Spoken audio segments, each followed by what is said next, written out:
ఆ ఫ్యాక్టరీ గిట్టు ఆ చిలకలపూడి గాంధీ మొత్తం అందరూ మొత్తం దగ్గర ఇంటి మొత్తం అద్దాలు కిద్దాలు పగలగొట్టి చిన్న పిల్లలను కూడా చూడకుండా కొడతారా? ఈ అధికారులు చూసుకొని కొడతారు సార్. ఇంకా రాజకీయం వెళ్ళాలి. ఈ అరాజకీయం అంతేనా? ఈ రాక్షస పాలన అంతేనాక వీళ్ళు చేసే ఇది గోడాయేసానికి వీళ్ళ వెనకాల జనాలు ఉన్నారని కారుందని సేంటమ్మకాయ జనం తెచ్చి కొడుతున్నా. మా అత్త మా పెద్దలు మా అత్త మేము లేవు ఇళ్ళ కాడ ఎలా బాధ అలా బాధ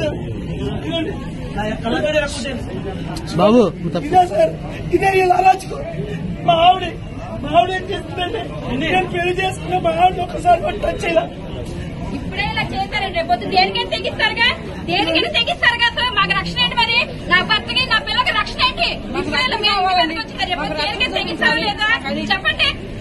మొబైల్ లేనప్పుడు బయటికి రండి అంటే అదా వేదిక వచ్చేస్తారండి దౌర్జన్యంగా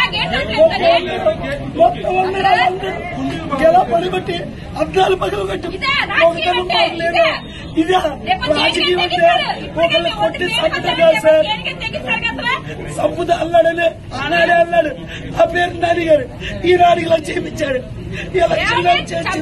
చంపేసి పుణ్యం కట్టుకుంటారు అంతే.